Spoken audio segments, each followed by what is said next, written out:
عزیزەکەم تا بۆت ئەکرێت نزیک و هاوڕێ و خزم و کەس و کارەکەت ئاگادار کەرەوە. ئەم جومعەیە ئەکاتە دەی محەڕە، فرسەتێکی زۆر گەورەیە، نەکەی لە دەستی خۆتی بیت.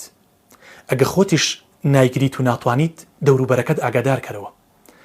رسول الله صلى الله عليه وسلم فەرمێ هەر کەسێک لە دەی محەڕەما بە ڕۆژوو بێت عاشوڕا، خوای پەروەردگار گوناهی 1 ساڵی ئەسڕێتەوە.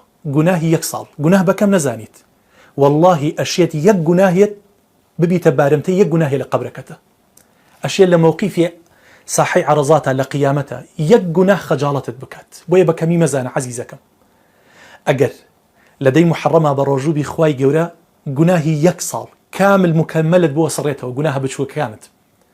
بۆی پێغەمبەری خوا صلی الله عليه وسلم فەرمووی ئەگە ساڵێکی تر خوا تەمەنی پێدام ئەوە لە نۆی محەڕەمی شا بە ڕۆژۆ بم. بەڵام ئەوە بوو پێغەمبەری خوا صلی الله عليه وسلم وفاتی کرد فریان نەکرد نۆی محەڕەم بە ڕۆژوو بێت. بەڵام ئێمە هەڵەسین ئەو سنەتەی رسول الله صلی الله عليه وسلم زنووەکەینەوە بۆیە نۆی محەڕەمش بە ڕۆژۆ بین اقتداء بنبينا صلى الله عليه وسلم. بۆیە ڕۆژی پێنجشەمەش بە ڕۆژۆ بین، ڕۆژی جومعەش بە ڕۆژۆ بین. ئینسانی مسلمان مادام بەدوای بەهەشتەوەیە ئەبێ وێڵ بێت بەدوای عملی ساڵحەوە. عملی ساڵح لە هەر شوێنەیە بێت ئەبێ ئێمەش لەوێ حازر بین. بۆیە یەقینت هەبێت ئەو ڕۆژەی تۆ تایە بە ڕۆژۆ بیت. یەکەم ئەبێتە کەفارەتی گوناهی 1 ساڵێکت و دەموچاوی تۆ 70 ساڵ لە ئاگری جەهەنم بە دوور ئەکەوێتەوە. واللهی بەس تیشکی جەهەنم لە دەموچاومان با دەموچاوماندا ئەماڵێ خوا پەنامان بە.